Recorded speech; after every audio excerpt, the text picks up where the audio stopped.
What is up, everybody? Brett here. My YouTube channel is Goodtalk Gaming. For those of you who don't know me, guys, we are going to play a new game for the channel. It's going to be Humankind.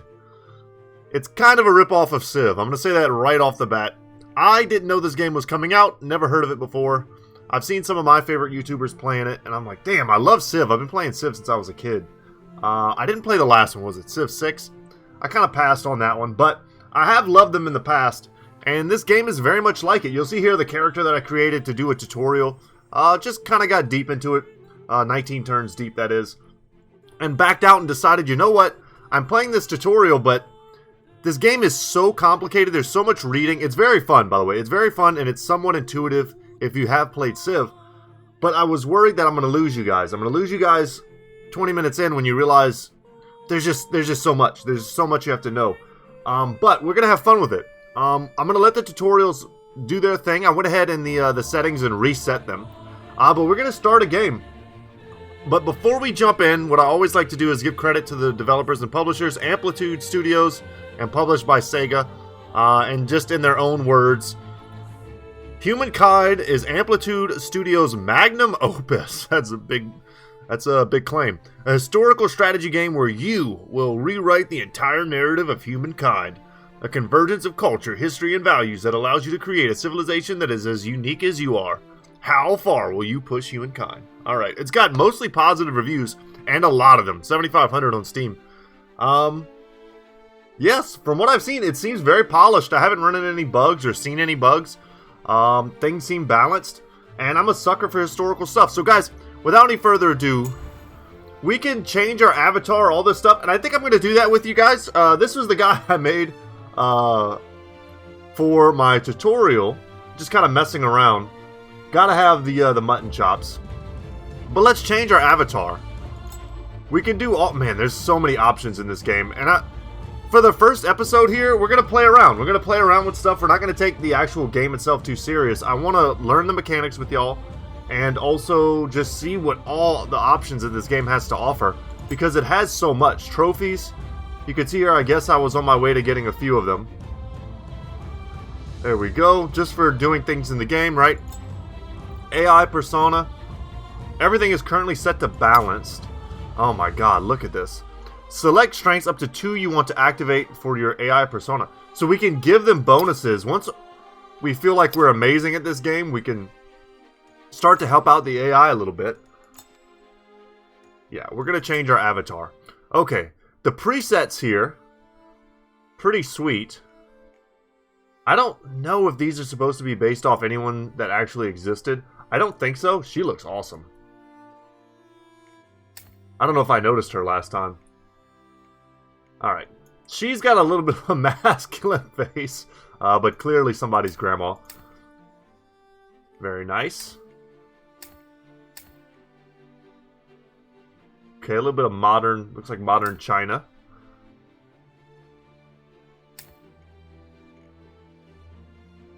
Interesting. We've got like Mongolians, we've got like Beowulf looking dudes. What else? Definitely some African influences here. I love the business suit. That's how I started with my guys. I started them off in a business suit. The presets are very cool. But it doesn't matter. The clothing that they wear is not so much relevant. It's all going to change once we start picking our cultures and stuff like that. So let's make our own avatar. Okay, I'm going to go with male.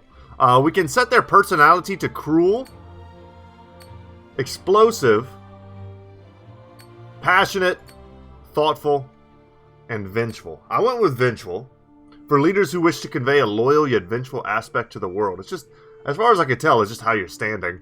I don't know if it adds anything more than that. But they have a nice variety of skin tones to choose from. Very realistic skin tones. You're not making any green people. Let's see. In real life, I'm about...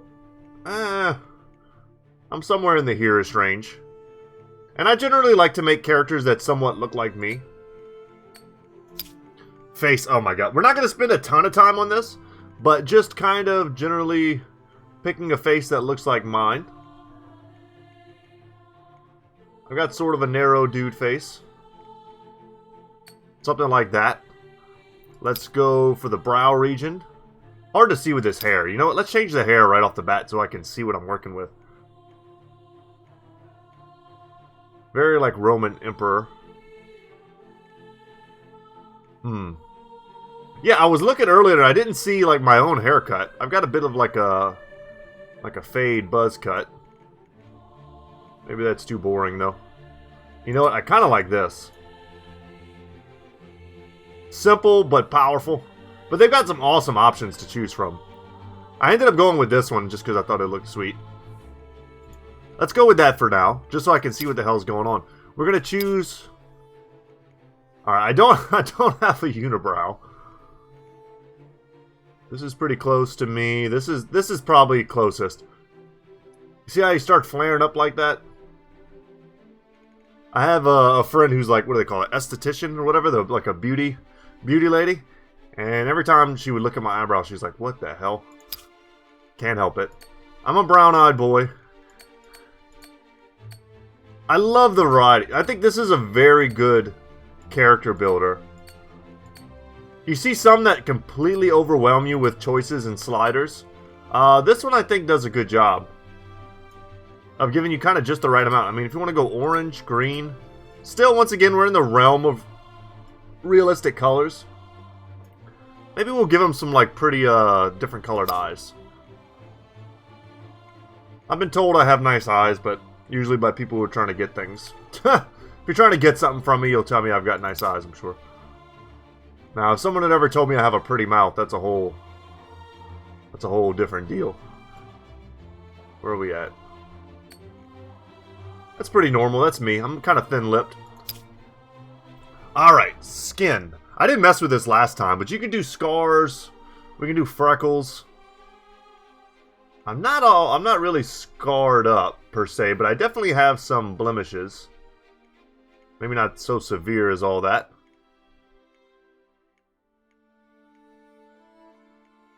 You get some birthmarks, some skin conditions. Let's see. Age. I do want to put some age on my guy. I myself am not baby-faced. Yep, I like that. And then scars. I got a little cut over my eye right now. Oh, no, that's way more dramatic than what I was talking about. I do jiu-jitsu, and the other day I got like some serious mat burn. It keeps opening up, and now it's just like a big scratch on top of my head. I mean, I don't need to look like a complete badass. I might stay away from those scars. I think they're a little much.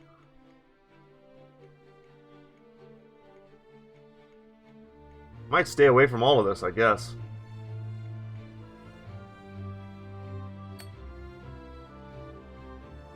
That's good. I look like a human there, and that's what I'm going for. You know what? I wasn't digging the stash at first, but it's kind of growing on me. Let's see if there's any other options that we like. I just shaved off a pretty massive beard. I was looking closer to this not that long. Well, yeah, I was definitely close to this a few days ago. And then I took that bad boy off. But this is growing on me. I think he looks kind of devilish. Not normally my style. Let's check this out. This kind of looks cool too. I'm a sucker for mutton chops. See, this makes him look a lot younger to me. Damn, I can't resist mutton chops, y'all. I hate that there's a separation between his hair and his like his sideburns.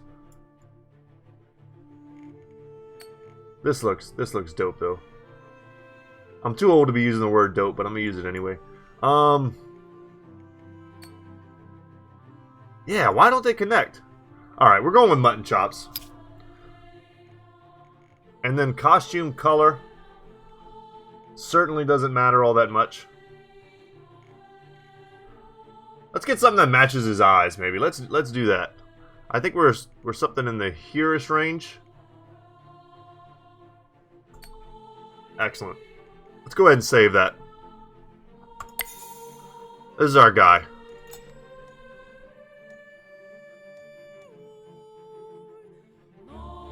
Create your AI persona. Okay, I don't want to do all that. All right, back to the main menu. This is our guy now. And let's jump in and start a new game. Hell yeah, I love it. He's a little... Wait. What happened? Something did happen to him. Let's go back to the main menu. My profile. I think what happened is... No, now he looks normal again. He went to, like... He went to thoughtful for some reason. That ain't me. Save that. Okay, now I'm starting to see a couple little weird bugs. Alright, no, okay, he can be happy. I thought for sure what had just happened is that his stance had changed because when we went to that other option, it messed him up, but that doesn't appear to be the case. Let's see what options they have for characters we can play against. Let's see, Gilgamesh, that's pretty cool. Midas. Are those really all the options?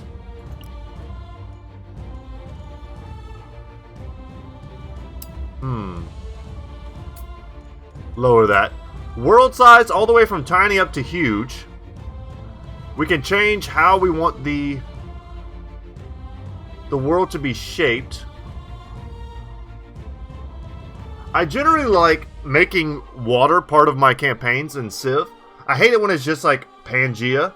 And then all the factions who use, you know, naval stuff are just kind of out of luck and they're not viable. World has a few continents. Yeah, I like it. Continent shape. Highly deformed. Yeah, I don't like that. Let's go average, that's fine. Land percentage. Let's go 60-40. I don't want to mess with all of this because I honestly don't know what all of this is. Lots of rivers, I think, will make it so that our lands are more kind of fruitful. Rivers have bonuses. Yeah, let's leave all this alone. I think that's fine. A lot of good options. And then here we have the pace of the game. I like to play slow a lot of the time because I really enjoy in the Civ games the early game. Way more than I enjoy the late game. But we're going to leave it on normal now. In condition, default. And I also sometimes like to go for last human standing.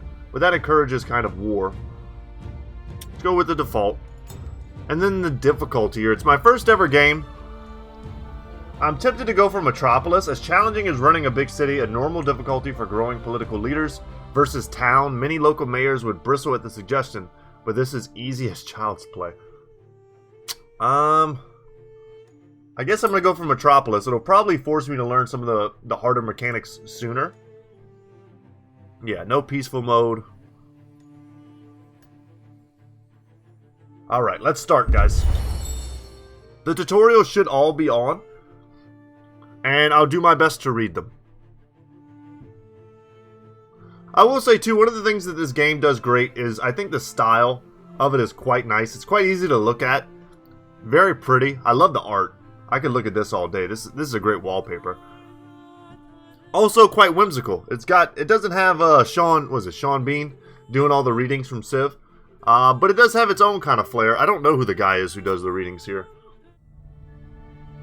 Our universe contains infinite stories, most of which are about rocks and ice at sub-zero temperatures in a vacuum. Rather boring. However, on a small damp rock, there is a story that bears a second look. It's your story. But the first 4 billion years or so mostly concern amino acids. Not much of a page turn. But then, over time, the amino acids bond together, and things start to get interesting, and a bit drier.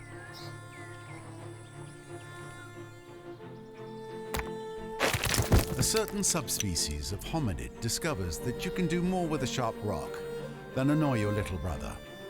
Tools and weapons are invented. The hominids begin to cooperate. Fire becomes a servant rather than an unpredictable force of nature. They learn to tan the skins of animals for clothing. They learn ways to record and probably exaggerate their adventures. Eventually, these tribes learn to build shelters and immediately hold the first barbecue parties. This is the dawn of humankind. Struggle and cooperation have been rewarded. The Neolithic era draws to a close. The whole world beckons. This tribe has come far, but the rest of their story is your story. You are the one who will build them into a great civilization. How far will you push humankind? Here is where it begins. The future that you carve through force of will and a bit of luck, out of the raw stuff of planet Earth. Alliances and enemies, wealth and danger, power and penury. May you leave the greatest mark. I don't know what the word penury means. I'm gonna have to look that up. How dare you, making me look like an idiot in my own video. I'm gonna look that up right now. We're not letting that go. Penury. Extreme poverty and destitution. That's not what I would have guessed. I learned something new. Excellent. Neolithic goal, guys. Your first objective is to survive the Neolithic era and earn your first Aerostar. Aerostars measure your achievements in the game. We will cover them in more detail soon. So that's what these are. They show how many Aerostars we are gaining, or how we can gain an Aerostar. We can do it through growth, we can do it through knowledge, or we can do it through hunting. And then the FIMS output preview, which we already have selected. Now is the ideal time to learn about previewing the FIMS resource output of tiles. All FIMS means is food, industry, what is the third one? Money, and then science. That's what it is. So anytime you see FIMS, they're talking about these resources that we see here. And we can toggle the title anytime. Rivers, for instance, are more bountiful than prairies. Understood. So we can turn it off and on. We can also turn on the hexagonal grid pattern. And we can check out our guys here, the hunting party. Now, we will have the option, once we get some influence, to claim a territory, make an outpost. I'm going to leave map focus on. Anytime there's an event, I want it to zoom there. I'll probably not play so much with the hexagon grids on. I'll do it for a minute, just so, you know, for those of you who've never played these types of games before, you'll get a feel for it. Right now, from what I learned from my brief time in the tutorial, we need to take our tribe and find little markers on the map to give us food. If we find 20 food, we'll make another tribe unit. We'll find influence and science along the way that'll help us influence these things. It's a lot going on. We've got 4 movement on this title. Strength rank 10. Just if you're curious what all this is. And we've got a lot to explore here. Ooh, traveling through this tough terrain at the start is going to really slow us down. Let's end our turn.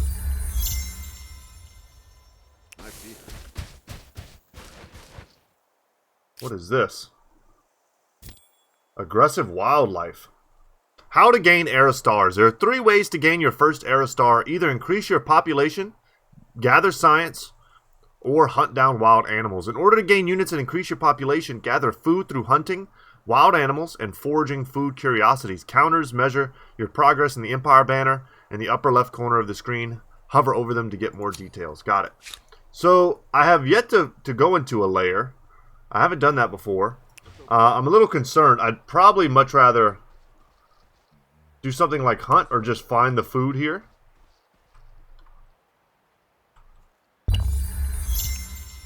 Full bellies and healthy children. I see where this is going. Okay, that was good. Now we want to go hunt, I think. I don't want to waste too much time. The faster we get this done, the better for us.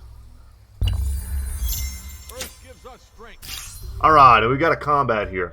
We'll do a manual battle. It has a little slider that shows us the likelihood of our success. Prepare for your first battle. Victory will be yours if you eliminate all enemy units. Otherwise, the defender will win by default. Understood. Let's manual battle. And then from there, we can deploy.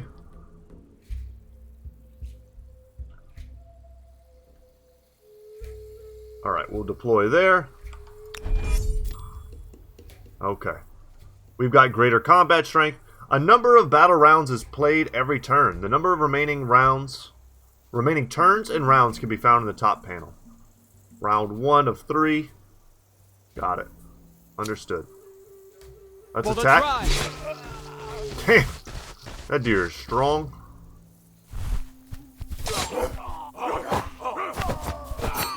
Alright, we get some counterattacks off. We're not going to be in good shape to enter a layer, I think.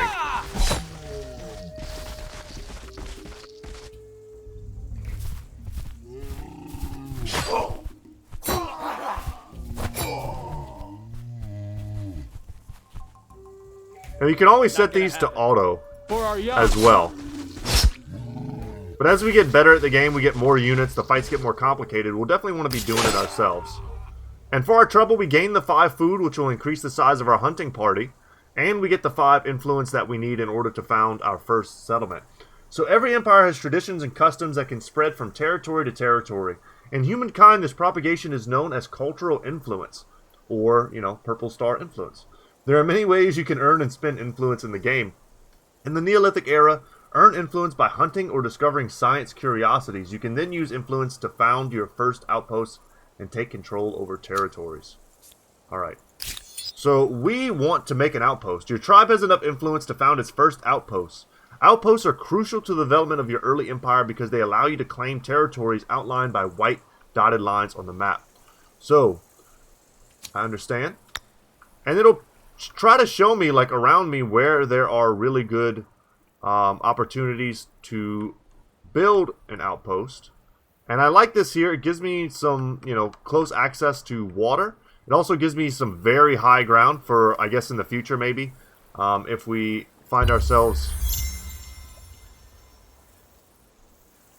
Let's move here. If we find ourselves under attack, I think the high ground will help us as well there. Alright, we've got events. Events will occur during the game based on how you play and how you shape your empire. It is up to you to choose how to respond to these historical challenges. Carefully review the proposed choices and make the best possible decision for you and your people. So we've got an event here. I have to place that next turn. Alright, let's check out the event. Seed of an idea.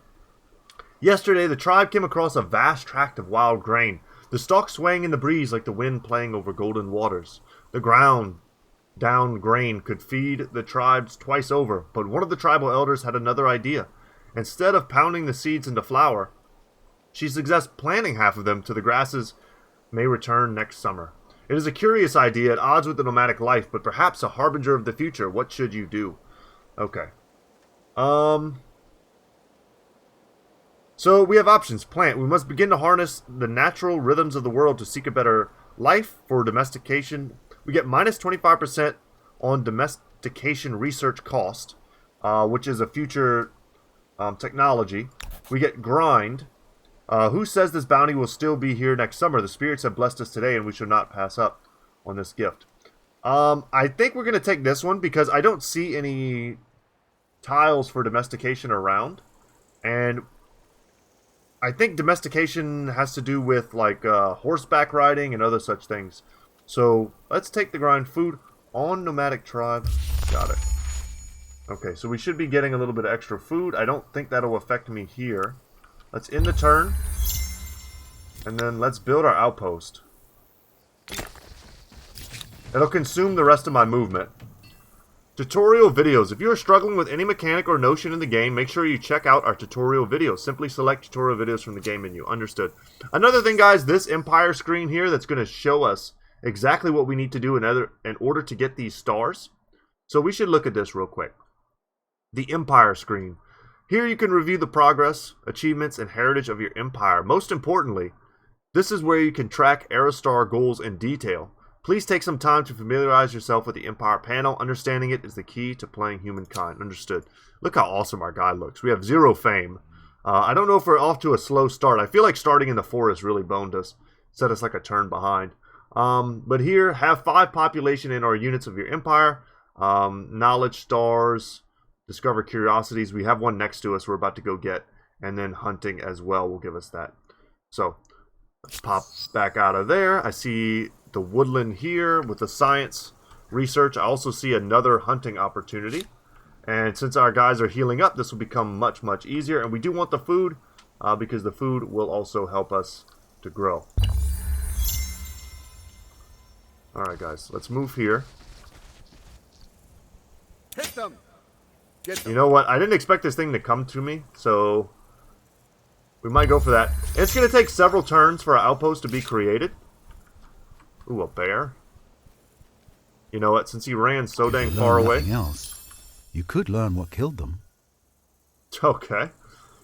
You found a curiosity ancient encampment, providing +2 science, +5 influence. So in order to make our next territory claim, we need 20 influence. Right. And this is awesome. We can already come down here and get this food. And we're going to come over here and get this next one as well. And we're also sort of, you know, scouting very efficiently. What do we have here? Curiosity collected. Got it. World deed unlocked. Wonderful Great Barrier Reef has been locked by another empire. Acknowledge. Ooh. Okay. So I don't know if that means they're decided they're gonna... Man, I guess you can't build a Great Barrier Reef, right? Maybe they discovered a natural wonder and they put their city next to it. That would make sense. Ooh, and one of the other tribes has made it to the next era already. And there we go. We now have 3 tribes here. A woolly mammoth. Holy crap. Onwards. Guys, I can't even express to you how much I want to fight a woolly mammoth. Unknown strategic resource. We don't know yet what mystery lies here, and I don't know how to know. Let's see, what are we missing here? A world of flame. In the distance, a thin cord of smoke cuts up into clear blue skies. Fire. Calling a few tribesmen, you run closer, the smell of cindered bark and burning pine growing stronger with each footfall. You spy dancing flames, and suddenly find yourselves on the edge of a settlement on fire. Many of the structures are ablaze. But even with the smoke and flames, you can see these abodes are marvels of craftsmanship. You are about to direct your men to put out the fires with loose oil, when you see short, shadowed figures running away. Youths. They could become part of your tribe if you give chase now, but that would mean losing these secrets of construction. What is your choice? Ah, okay. Raw numbers will help us more than building techniques at this time. New army, refugees, next to hunting party. Interesting. I'm very interested to see what refugees can contribute. But minus 25% on city defense research costs, which is something I'm going to want to get eventually, is also quite nice. Let's do this. I don't know if that's optimal. But refugees, it looks like they function exactly like tribes. Preparing for battle. Before you choose to attack an army, wild animal, or city, you can preview the balance of power between 2 armies. In order to do so, select your army. Yes, we got this. Hover slightly longer to preview the battle area and deployment zones. So I'm guessing I could combine this. Or I could send these guys out to forage on their own. This way. Oh, nice. I'm sending them straight to another curiosity. And maybe they can help us found another city. And if they get their own food, they grow, and then we end up with going into the next era with a lot of stuff.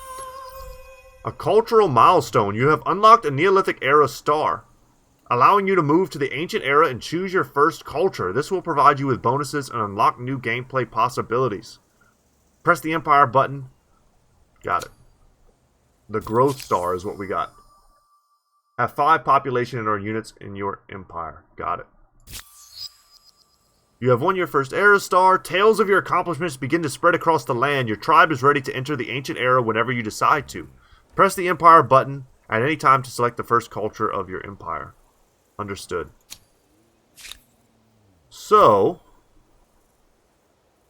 fame. Fame rewards the deeds of your tribe as tales of their accomplishments echo through the wilderness. In the Neolithic era, gain fame by discovering natural wonders or earning one of the 3 possible era stars. Population, science, and hunting. Earn as much fame as possible to leave your mark on history and win the game. We will cover fame in much more detail when you reach the ancient era. So I'm wondering if I shouldn't stay in this particular era for longer. There may be some benefits to that, but there's probably more benefits to quickly rushing ahead and getting the next one. Map focus on. Let's do a manual battle, I suppose. Deploying your troops. In order to move a unit into a different deployment tile, select the unit and then the destination. I think you guys probably get how this works. Let's understand. Let's end the deployment. I can't even see.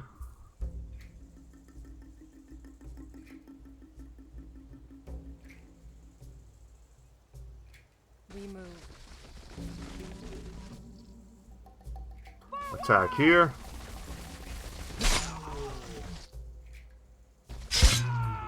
So it's on a bit of high ground here.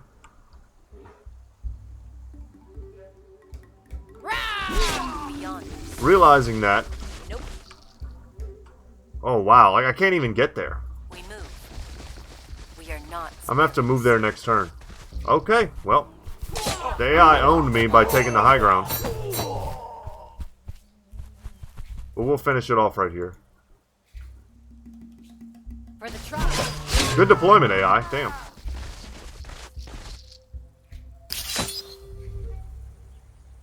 Okay. With that done, very good. We have no movement left.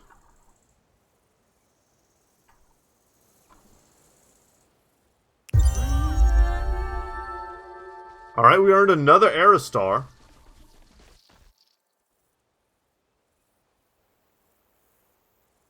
Okay. Remind me later. I was hoping that would give me additional fame, but it doesn't look like it did. Over there.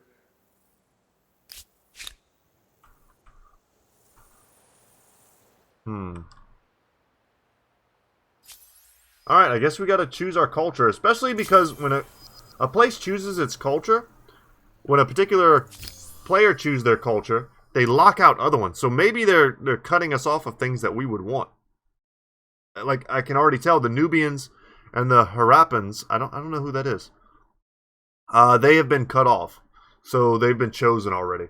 Historically, empires have grown from both their idiosyncrasies and the diversity of cultures they have encompassed or come in contact with. In Humankind, you get to combine cultures to create your own empire with more than 1 million possible combinations. Here are the cultures you can choose from for the ancient era. Take some time to browse through them at your own pace, then select one of them. Got it. If we hover over here, we can see what kind of empire they are. So this icon represents the culture's affinity. There are 7 affinities in the game. Basically the aesthetics, the agrarians, the builders, the expansionists, the merchants, the militarists, and the scientists. We will look at culture details more closely on the confirmation screen. Take your time to familiarize yourself with the first set of cultures. Got it. Okay, so we want to look at more details because it's very interesting. They get their own like unique traits, their own unique buildings, and then they get their own unique units. So the Assyrians are expansionists. Focus on empire expansion, not necessarily through war. They receive more fame when earning expansionist Aerostars. Can forcibly annex territories occupied by other empires' outposts and administrative centers. Can always trespass. That seems like a good ability. Raid masters. They get the Dunu. Something I'm not familiar with. Looks like some sort of fortress, though. And then their unique unit are the Assyrian Raiders. Known for their sweeping raids across desert and plain, these horsemen seek wealth and power for the empire. Strength rating of 21, movement of 6. They're cavalry and pillagers, but you got to have domestication to get that. Let's see. We've got the Babylonians, brilliant philosophers. Let's see what their deal is. They're scientists, science and research. They give more fame when earning scientist Aerostars, so we could build into them as scientists. They get +1 era available to research. Oh, that's kind of cool. Can set cities into collective minds mode. All the industry and money are converted into science. Ooh, okay. Seems a little galaxy brain for me at this point, but I think generally you play these types of games, Civ comes to mind. I like to go with the warlike factions first just because they're the most simple to understand, and then later on as you understand exactly what you can do with things like science, influence. Like right now we're seeing like -10 stability. The game hasn't taught us what that is yet. We'll learn. But we get astronomy houses, and then their military units are the Sabu Sakwasti. That's a cool name. As levy recruits, they are armed and trained to fight in exchange for access to temple-owned land. I got a lot of things to look up after this. Quite interesting dudes. You need bronze working for them. The Egyptians. Ah, the pyramids. So sick. What do you guys like?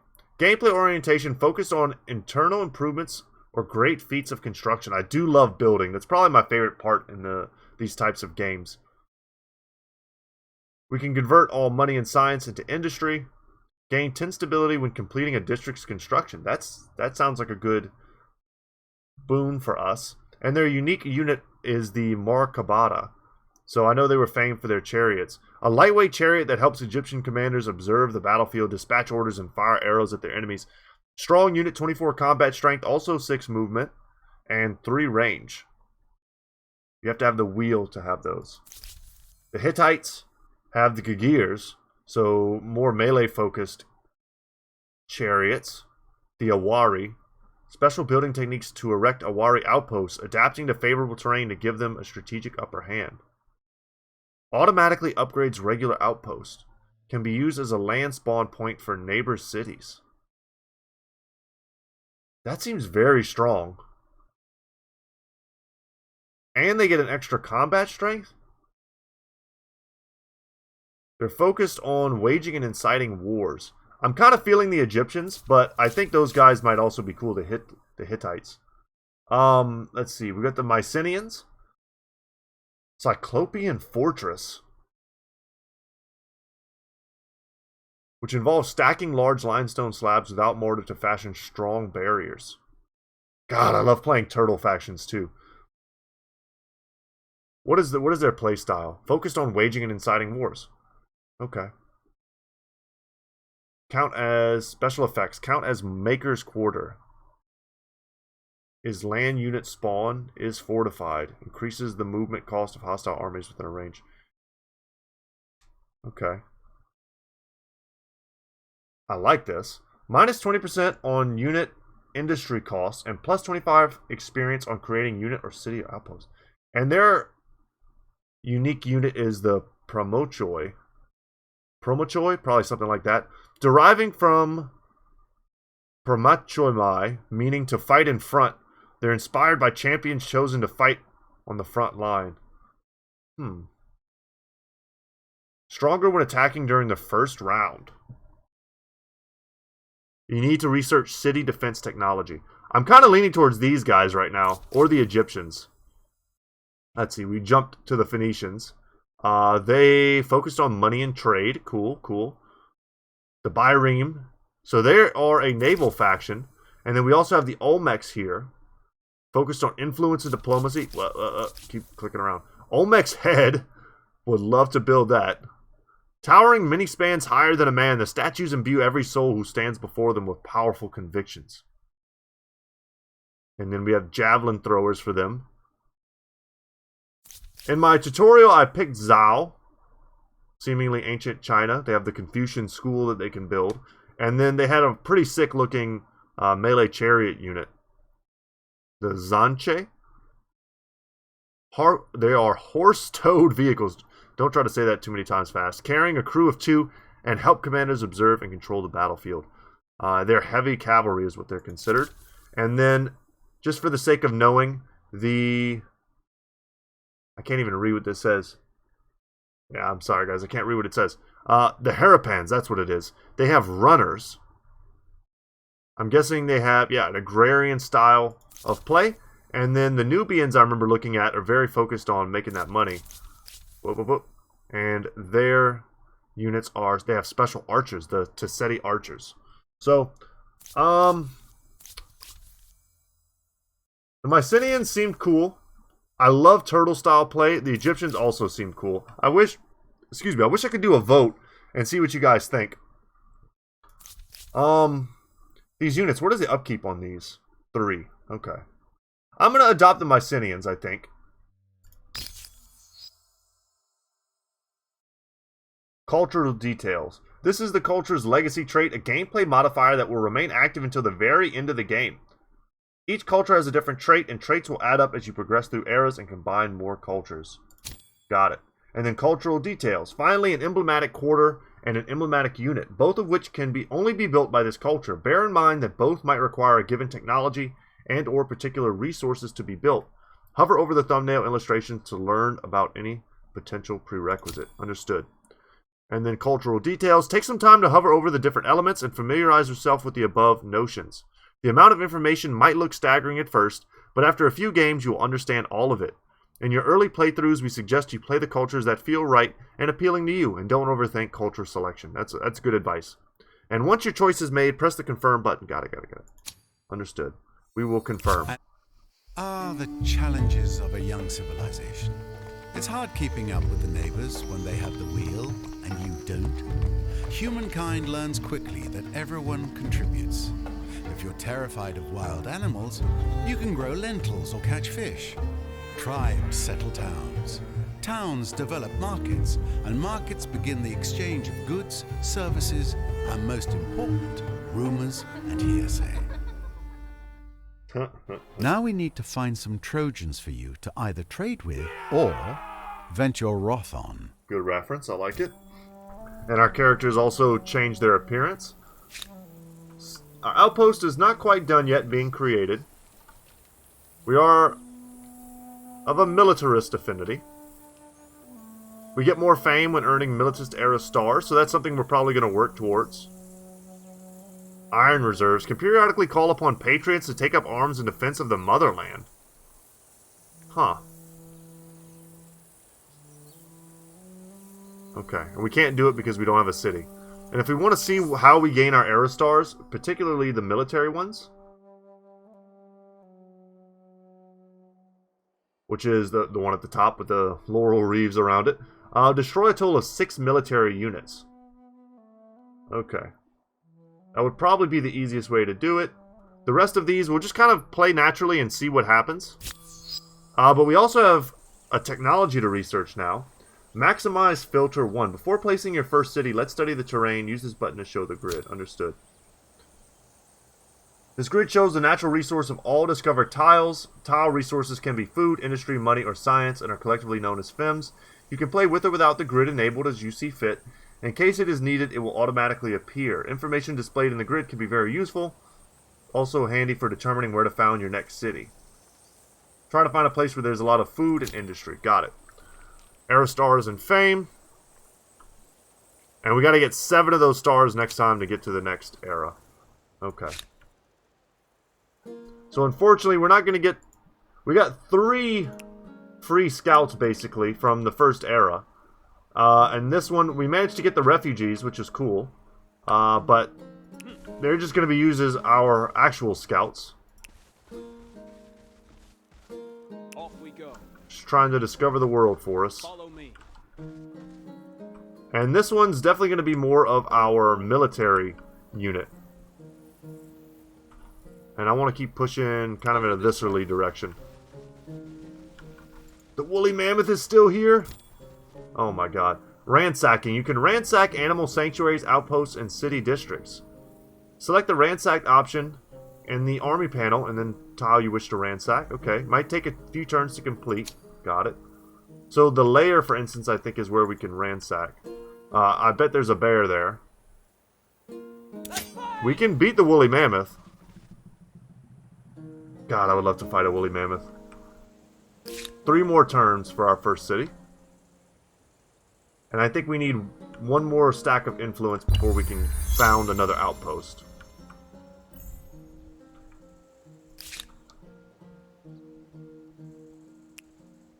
This might be dumb chasing the woolly mammoth, but at least, hey, we're seeing things. We're still scouting. Let's go. Okay, that's a bear. Let's do an instant resolution.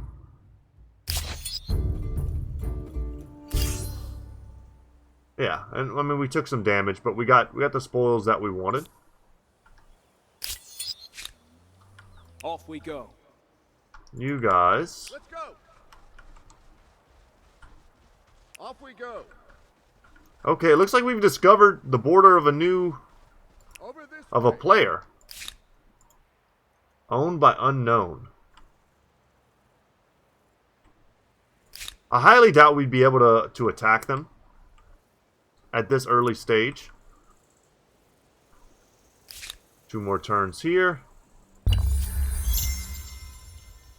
More people have chosen their culture. Oh my god, multiple woolly mammoths. Well, that seems a bit dangerous. They're not getting any reinforcements, so the other one's not helping him.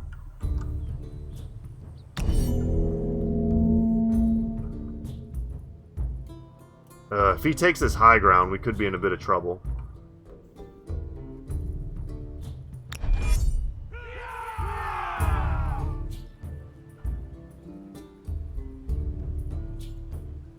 Come over here.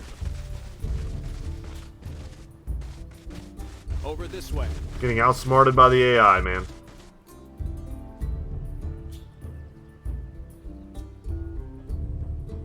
Attack! I'm hoping I actually get something from this. Other than just losing all my units.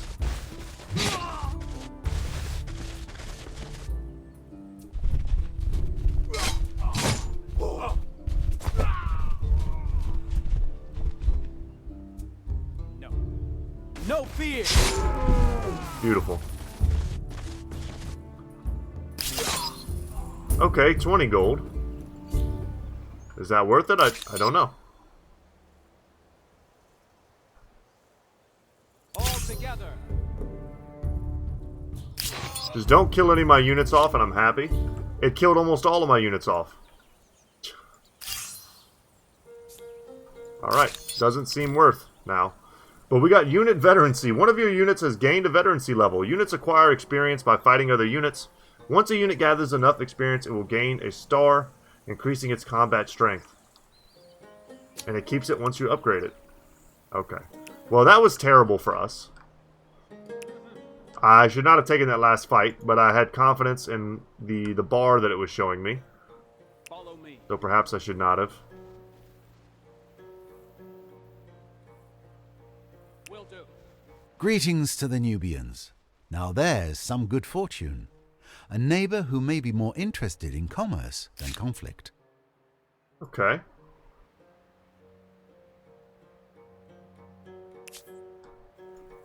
I wonder if we can, like, trade with them and stuff. It says no trade route established. Okay. It looks like we're not getting a penalty or anything like that for trespassing. Let's end our turn. You have built a first outpost, adding another territory to your empire. I know, you're hoping this is the beginning of something very, very big. I am, as a matter of fact. You know what? I don't know if we... Oh, my God. I think we were supposed to have these a long time ago. Let's get these queued up. Let's go city defense first. No. Yeah, city defense. No. I don't think it quite matters. I think I was supposed to have that a few turns ago. Which is stressful. You don't want to fall behind in games like this, but it's not like we're playing on the hardest difficulty.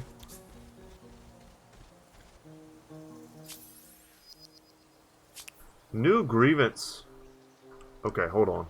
Time for your first battle? I bet you're absolutely dying to see how your fighters handle themselves. The Nubians are attacking me.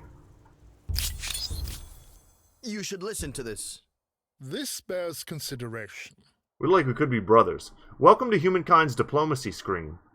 This is where you will manage all diplomatic relations with foreign empires. It's one of those gameplay systems which might seem complex at first. Bear in mind that it takes everyone a few games to understand and master its subtleties. Be the leader you want to be. Find allies, trade resources, sign treaties, or declare wars.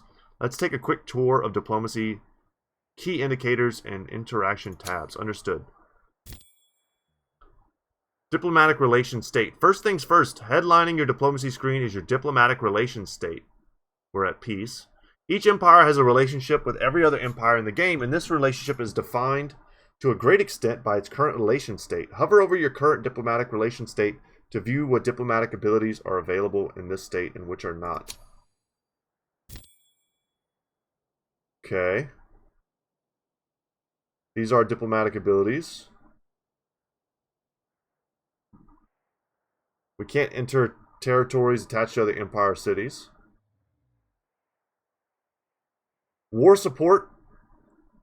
War support represents your population's animosity against a specific empire. It is the fuel for war. Your people's morale will be broken if you run out, and they will force you to agree to surrender. So more on war support and its role in surrender terms if and when you declare a war. Understood. Treaties tab. Treaties are additional accords added on top of a state of peace or alliance, adding or removing one or more diplomatic abilities on both sides of the relation. By default, you start on the left column of treaties and will progressively work your way to the right if you decide to deepen your ties with the empire you are dealing with. We will cover treaties in more detail soon. The Nubians have just proposed to improve your relationship. Yes. How can We I will say accept. no? Tremendous! Tremendous! However, they're also attacking me. Relations tab. Got it. Understood. Alright. I want out of this screen. Iron Reserves. As a militarist culture, your affinity action is called Iron Reserves. Select one of your cities and activate Iron Reserves to immediately raise a full militia army. The size of the army is determined by your current maximum number of units per army. Each militiaman raised consumes one population in the city where it is spawned. You need to have enough population in the city for the full army to be raised. Okay.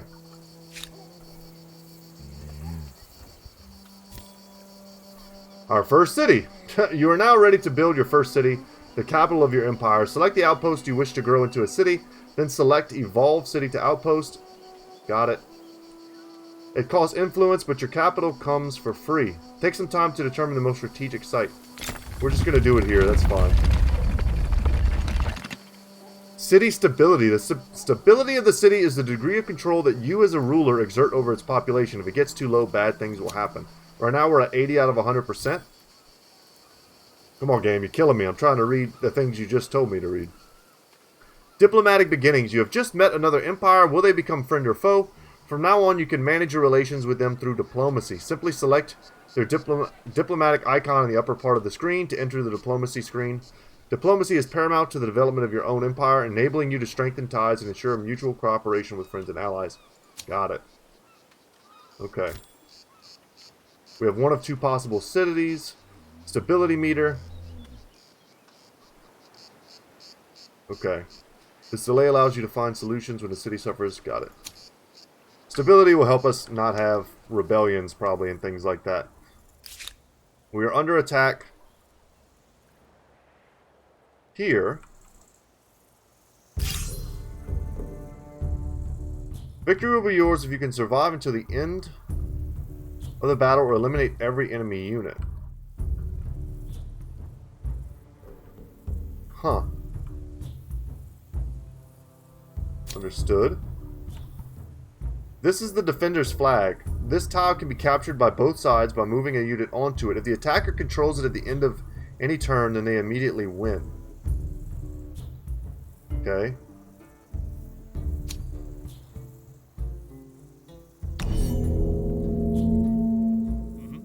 So, do I want to deploy here? I can't deploy anywhere else. I mean, if they attack me from the high ground, don't I just lose?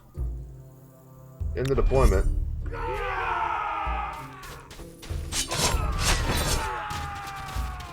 Okay, we appear to have come out the better for that attack.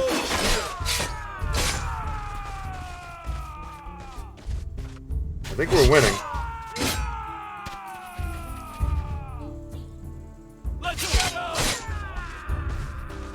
Alright, nerds.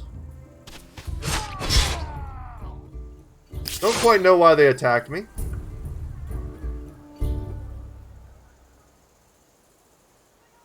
Victory. Your population's war support against the Nubians increased by 8. Acknowledge. So the peaceful trade-loving Nubians decided, hey, let's go to war with them. Maybe they wanted to prevent me from getting this curiosity here, which I don't blame them because it's going to allow me, I think, to establish another city. Let's see where the AI thinks I should establish it. I kind of like establishing it closer to them, just to kind of help push their borders. But I'm not that picky. I think this will do just fine as well. You know what? This is where we want to go. Let's go there. And we'll use that to found our next city. Here, at our first capital, which we could probably rename, huh? Let's go with... We'll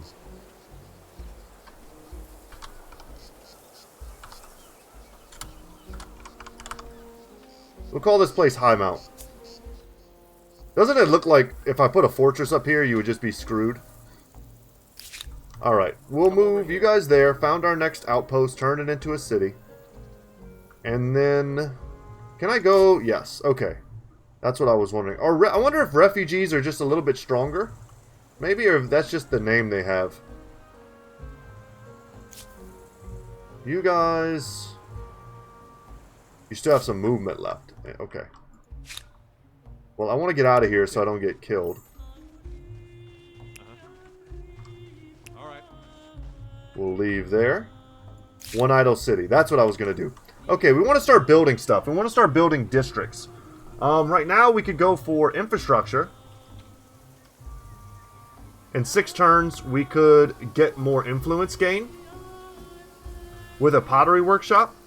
Or we could start trying to go for districts. And it's going to tell me where the best districts are, really. Man, this place kind of sucks for food.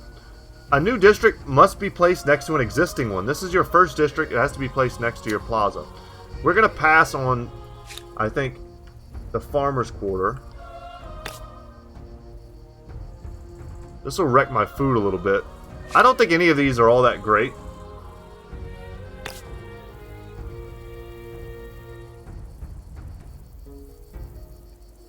I want to go with whatever will do the least damage.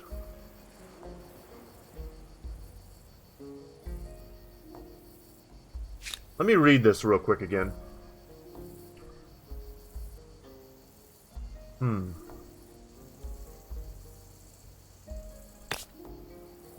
And you cannot build anything on your main tile. That makes sense.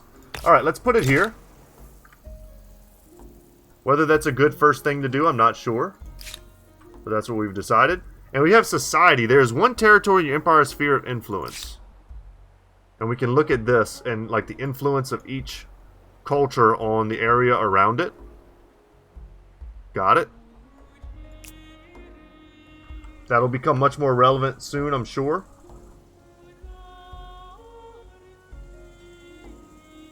You may ask for reparation. New grievance available. How do I do that? The Nubians attacked one of your armies at Nervia. Yeah, let's demand they pay that. No harm done, provided you pay. Fate will see you punished. And then relations here, you're at peace with them. I can declare a surprise war because they attacked me. But I'm not interested in that right now, I don't think. Not yet. Because I have no units with which to attack them. So I don't really want that smoke, so to speak. I'm on it. And then what else do we have here? Curiosity collected, we did that. Alright, let's end the turn.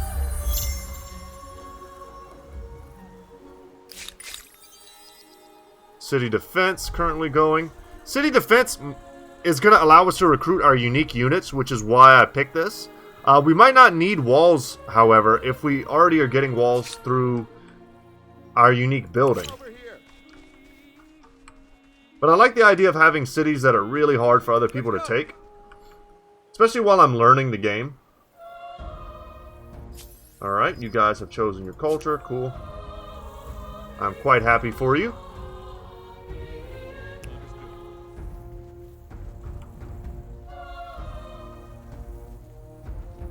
Let's see, where are we going again? Here. Yes.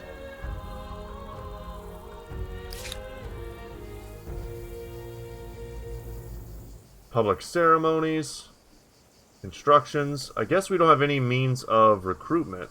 Like if I wanted to get a guy, it's not something that I can do. Now here at the top you'll see we have this population. I don't want to move anything here. We'll get new growth in a turn.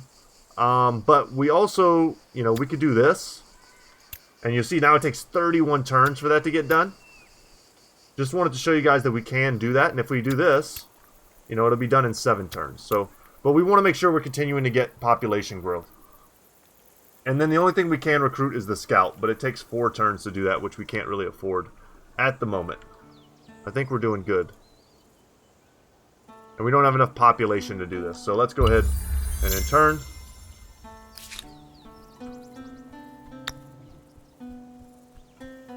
Let's place our outpost here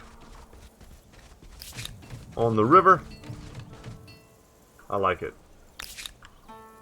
And you guys should begin to heal, I think. I don't know if that counts as friendly territory. In order to heal, I think they just have to be in friendly territory. Okay. A sanctuary, what is that? A rich, diverse habitat with plenty to sack. This is a breeding ground for peaceful wildlife who range the surrounding area. Follow me. Off we go. Okay. Man, I think we're just plain old done. In these early turns, there's not a ton to do. But it's kind of nice so you don't get overwhelmed. Yeah, we need you to heal up.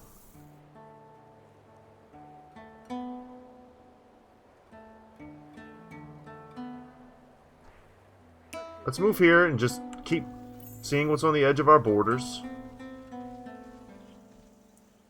Let's learn a lesson right now. If I move here, I heal a lot less. I see that. Okay. Come over here. Good to know. But I do heal more in my own territory, as I would have expected.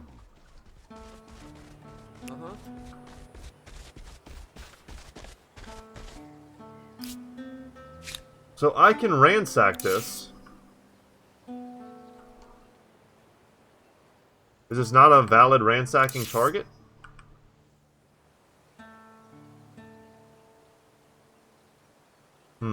I guess not. Thought I could ransack a sanctuary. Maybe I can only ransack a lair.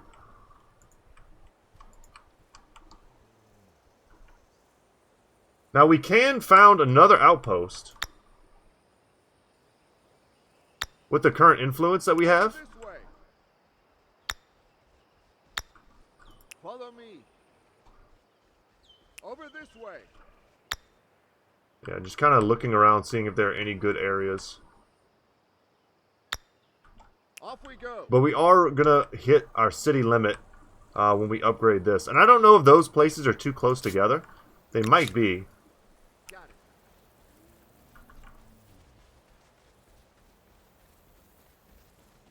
Right. Let's bring you back this way. And I'm hoping I'll be able to upgrade these guys into the units that we're going to be able to recruit once we get our military district. So population growth. When a city produces more food than is needed to feed its population, it is said to be in a growth state. When in growth state, the surplus food in turn feeds population growth. Got it. And our food is not great here, I don't think. This one may be a better food place. If we look here, we're at 5. We get good influence at 7. I don't have a lot of experience. I don't know what to compare that to. I don't know if those are good numbers, bad numbers. Let's turn the grid off. I'm on it. Right. Yeah. Okay, we've got something else here we can discover. We haven't found any natural wonders or anything yet. A city means shelter for those who need it. Love it. A place to store food. Pens for the pigs. It may not be glorious, but it beats sleeping under trees. Okay. So here, we have to evolve our outpost into a city. We need 100 and... Okay, so I'm nowhere close. I thought I was going to be able to make another city here, but indeed I cannot. Good to know. I'm learning.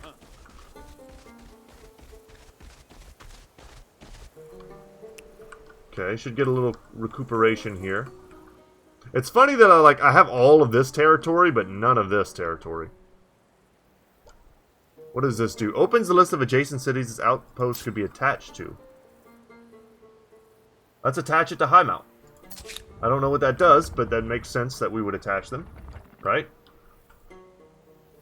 That seems like that cost me influence to do that, but I didn't see what I gained. Definitely need to slow down a little bit and read. I didn't see like something that I could read from that, but I'm assuming that I gained something for my influence. But now we've got a bit of territory. If there's water over here, which I'm kind of hoping there is, we might be able to go sea to shining sea. And for our discovery, curiosity collected, we got warriors. Awesome. So a stronger fighting unit. Let's add you guys here. Nice. And then keep exploring. I thought I saw something glowing over here, so we're going to go check that.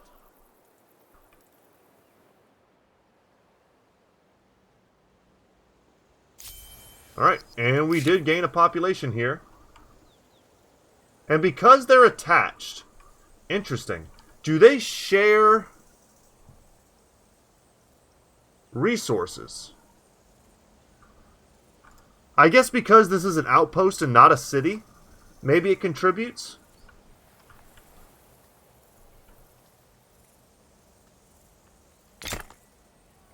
Nah, we don't need anything pending. We'll notice when it's working or not working.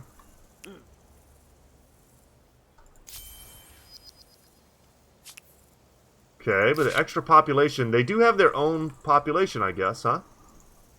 Let's put one of these into food.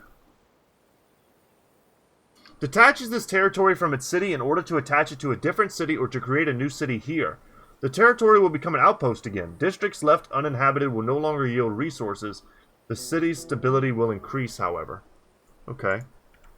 We'll look for that next time. I could go for more money, but I like what we've got going right now.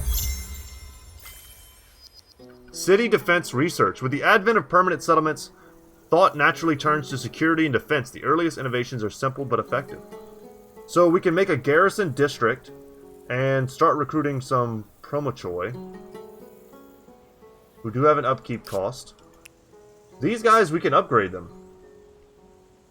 How do we upgrade? I don't have enough cash. I need 90. Okay. Scouts do not upgrade into, like, warriors or anything like that. This is going to be 4 more turns. Could also use money to speed this up. Does this give me walls? I thought it did, right?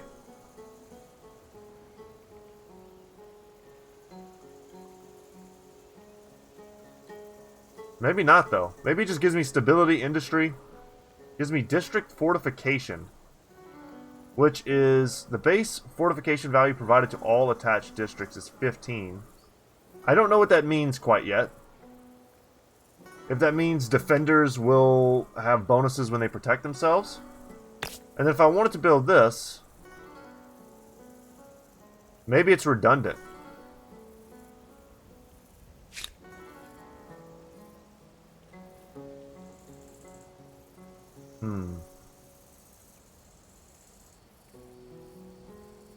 Okay. We'll probably go for something else.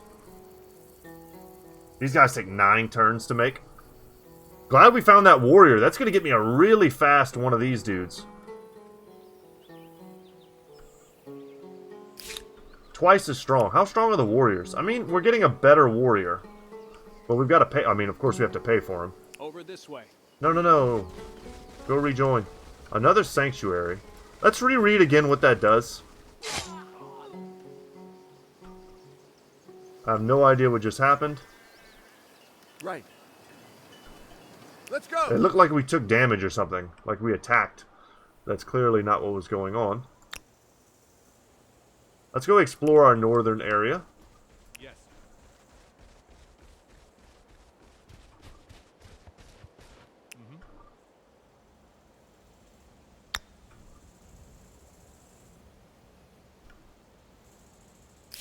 Yeah, I don't think there's anything else for us to do. 3 more turns for that. All right.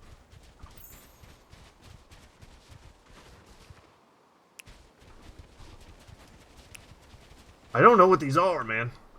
Probably just some future resource that we Yes, sir. we don't know about yet. Oh, we have no way to get down from here. Okay. Guess we'll just explore into that early direction. And then you, gentlemen. What do you do again? I guess maybe it just spawns deer. Acknowledged. That's probably what it is. But I am happy to see some coastline here. If we can get another city in this area...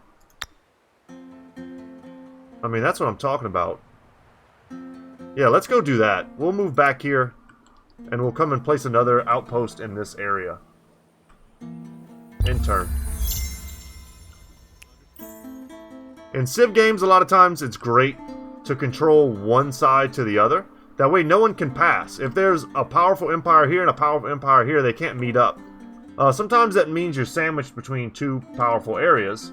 Oh, nice! They paid the ransom! That's not what it was, but you know what I'm talking about. They paid. Excellent.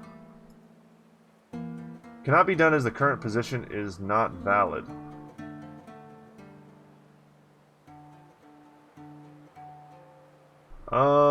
Do I have to be in, like, home territory to upgrade them? That won't work. It doesn't say that, but it says the position isn't valid. So I'm going to assume that once I make an outpost, that they should be good. Okay. We can meet these demands. Excellent. A non-aggression Good. pact. It's settled then. I'll accept As that from much you. as it pains me, yes. Trade everything. Sure, I'll propose that. What do you say? Make me... Why would I accept this? I will refuse to pay them anything. Though And? that may have been nice. Maybe we would have made more money in the end if we had accepted that.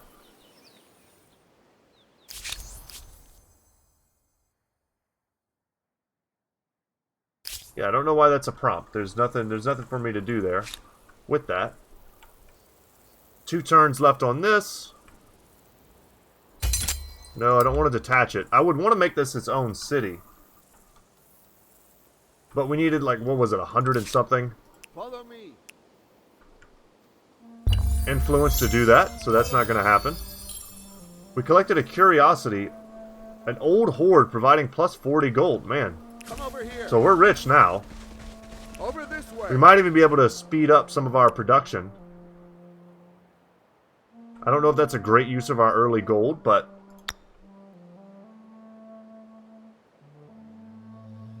the industry looks to be... I mean, I can't say no to that. It's going to take us an extra turn. But that appears to just be a superior position. In the turn. In constructing an emblematic quarter, you have become a builder and a creator. There is more to creating an empire than just yelling orders. And it looks awesome. It counts as a maker's quarter. So an industry quarter. And it's also giving stability. We're at 100 already. Okay. By default, newly built land units will spawn on the main plaza of your cities. Garrisons serve as spawn points too, and should be placed strategically across your empire, allowing for a thorough and solid defense. You can change which unit spawn point you wish to use at any time by selecting the desired. Got it. So, what I could do is place something like a garrison at my outpost over here, and then I could build units and spawn them closer to another area. That all makes sense to me.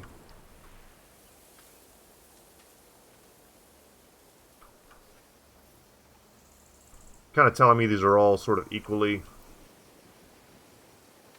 meh. I feel like I need to build a food quarter. Let's get the pottery workshop going. It's only 2 turns. Districts and stability. Stability is reduced as cities get larger by building, yeah. Most districts. Not the one we built, though. The one we built is good.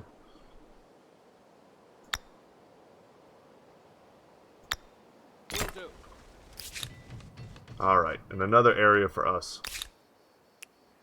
Yes, and I can promote you now. Or we can disband them. Sending the population to their outpost or city. Got it. Understood. Or we can promote you. Now this is going to cut into my gold per turn. But it's going to give me a pretty sick unit. So...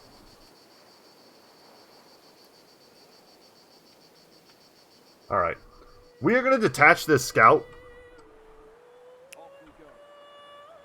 Start sending him north to explore. while I in turn send my promo Choi to fight, maybe gain veterancy. Even if it's just killing deer, it's probably worth. Okay, what are we doing now, though? Just pottery?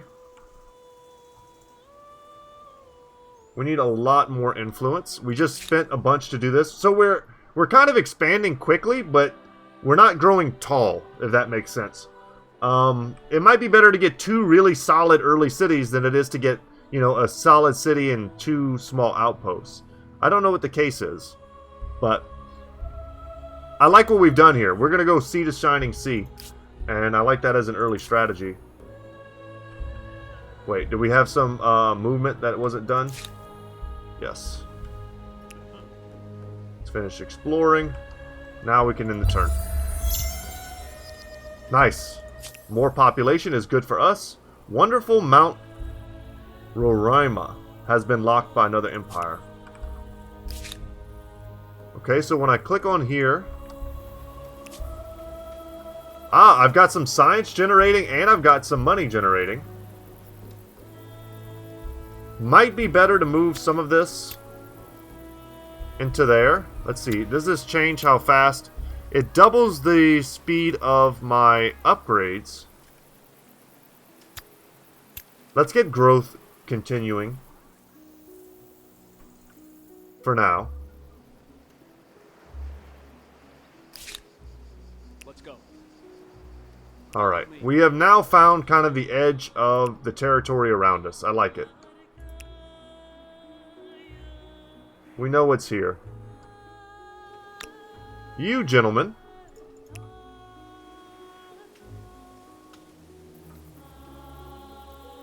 You are going to move out and continue scouting for me. No, you guys were not supposed to. Alright, you guys are going the wrong way. God dang it. That's a little annoying. They were supposed to come down here for me to scout this way. I don't know how I ended up accidentally clicking on them. Over this way. But if there's another unit up here, maybe we switch. Maybe we send these guys down and these guys up. It doesn't really matter, I don't think.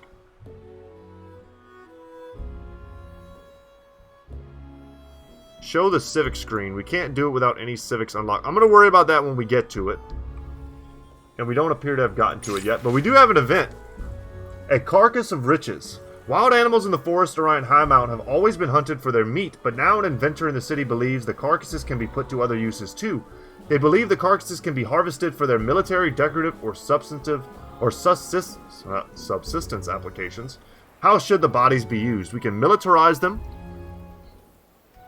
So on land unit industry cost for 10 turns.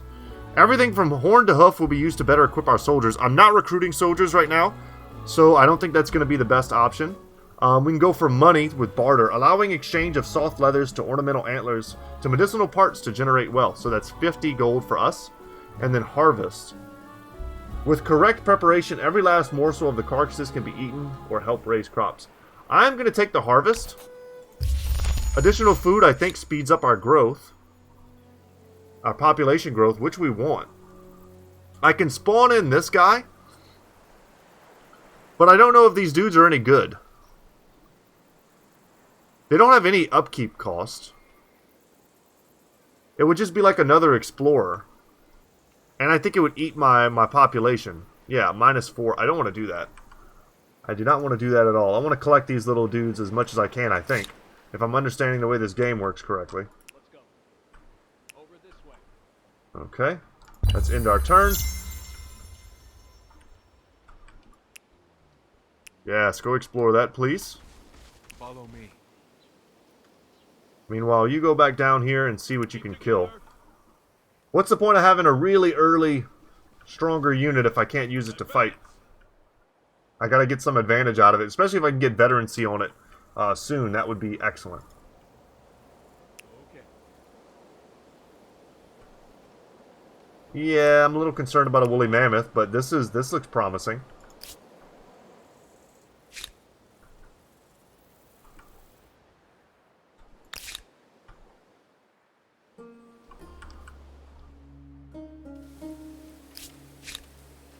This is not built yet. I was wondering why it was showing me the detached deal. We have no construction in progress. We have managed to build the pottery.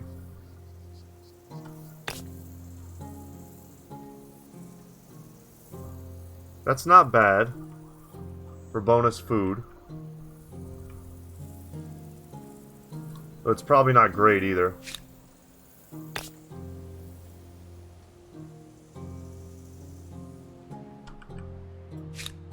Yeah, I don't know if I'm supposed to be going for districts or like what the deal is. Let's get walls. I don't know what to do, so I'm just gonna get walls. No one's attacking me, so they're probably useless.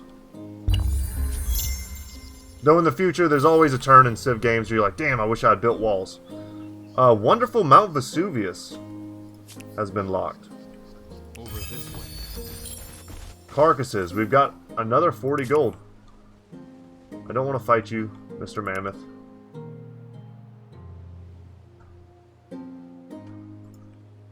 Yes. And then, okay, another 20 gold. Having all these units kind of going out in different directions is really paying off for us. And this is now done. We can attach this.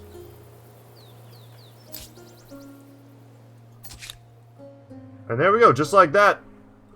We have spanned the entire length of this area. Let's go attack these deer. Do the deer still give me stuff? Yeah, let's manual battle the deer. I don't know how it's this close. And move. It's like, yeah, it's, you know, they got a shot. It's like, what? Only 5 gold from that? Okay.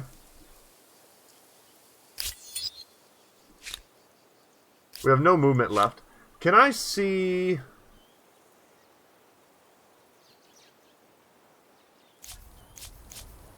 Can I see their experience? I feel like it's probably a really obvious thing to look at, and I just don't see it. If they're supplied, we heal way faster, which means they haven't moved yet. If we leave them still for a turn... Yeah, I don't see any way to see their veterancy. Ideologies. The choices you make in civics and narrative events steer your society ideology along a number of ideological axes. Ideologies grant various bonuses depending on your current position on each axis. However, hover over the axis to get more information on said bonuses. See how bonuses change as you move along. Guys, that's probably going to be it for me today. We'll look at this more next time, but we have been going for an hour and a half almost. And that's probably enough. That's a lot of information for my poor tiny brain to understand, because we still have so much more to learn. We'll close that for now. We have so much more to learn. And, yeah, hope you guys enjoyed it. First episode. My name is Brett, channel's Goodtalk Gaming, and as always, y'all, I'll see you in the next one. Let me know if everything sounded good, the audio quality was good, and if you're enjoying it. Later, guys.